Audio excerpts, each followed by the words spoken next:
FCRA പറ്റി ഇപ്പോൾ വലിയ പരാതികൾ ക്രിസ്ത്യൻ വിഭാഗത്തിലെ ചില ബിഷപ്പുമാർ ഉന്നയിക്കുകയാണ്. വാസ്തവത്തിൽ എന്തിനാണ് ഈ പരാതി എന്ന് ചോദിച്ചാൽ കൃത്യമായിട്ട് ഉത്തരം പറയാൻ സാധ്യമാകില്ല. അതായത് ഇന്ത്യയിൽ FCRA ഏറ്റവും കൂടുതൽ ലഭിക്കുന്ന സ്ഥാപനങ്ങൾക്കൊന്നും പുതിയതായിട്ടുണ്ടായ ചട്ടങ്ങളെപ്പറ്റി യാതൊരു പരാതിയുമില്ല.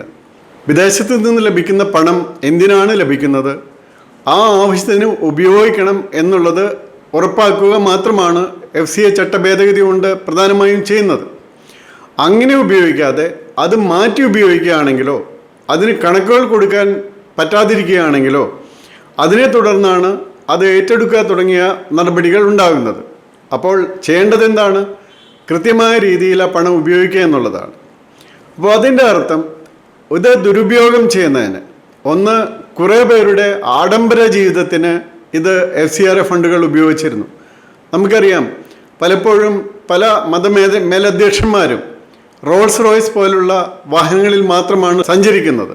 അത് 8-10 കോടി രൂപ വിലയുള്ള റോൾസ് റോയ്സ് വാഹനത്തിൽ സഞ്ചരിച്ചാണ് അവർ യേശുദേവൻ്റെ ഇത്രയും എങ്ങനെ ജീവിച്ചിരുന്ന ആളാണ് അദ്ദേഹം എന്ന് നമുക്കറിയാം.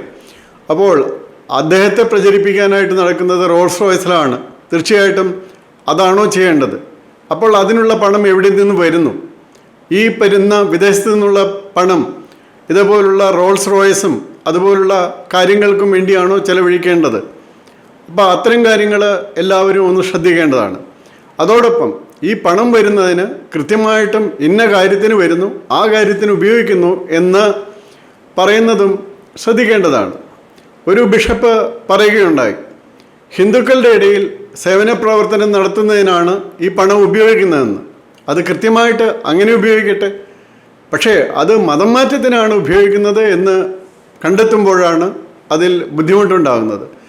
അങ്ങനെയുള്ള ബുദ്ധിമുട്ടുകൾ ഉണ്ടാകാതിരിക്കാൻ സേവന പ്രവർത്തനം നടത്തുന്നവർ ശ്രദ്ധിക്കുക. ഇപ്പോൾ ഏറ്റവും കൂടുതൽ പണം ഇങ്ങനെ ലഭിക്കുന്ന മാതാ അമൃതാനന്ദമയി മഠത്തിനോ സേവാഭാരതിക്കോ അതുപോലെ ചിന്മയ മിഷനോ അവർക്ക് ആർക്കും ഇങ്ങനെയൊരു പ്രശ്നമില്ല. കാരണം അവരാരും ഒരാളെയും മതം മാറ്റാൻ ശ്രമിക്കുന്നില്ല, ഒരാളെയും മതം മാറ്റുന്നുമില്ല. അപ്പോൾ സേവനം എന്നത് മതം മാറ്റം ആകരുത് എന്നുള്ളത് വളരെ കൃത്യമായിട്ടുള്ളൊരു കാര്യമാണ്. അതായത് ഇപ്പോൾ FCRAയ്ക്ക് എതിരെ നടക്കുന്ന ഈ കാര്യങ്ങൾക്ക് ഒരൊറ്റ കാരണമേ ഉള്ളൂ, അത് മതം മാറ്റത്തെ ഏതെങ്കിലും വിധത്തിൽ തടയുന്നു എന്നുള്ളത് മാത്രമാണത്.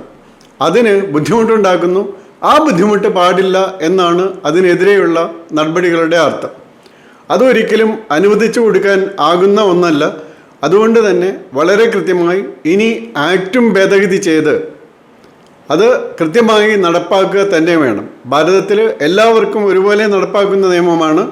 ഭാരതത്തിൽ 91% വരുന്ന ആൾക്കാർക്ക് യാതൊരു വിധത്തിലുള്ള ബുദ്ധിമുട്ടും പറയാതിരിക്കുകയും അതിൽ മുസ്ലിം സംഘടനകൾ പോലുമുണ്ട്, അവർക്കൊന്നും ഒരു ബുദ്ധിമുട്ടില്ല.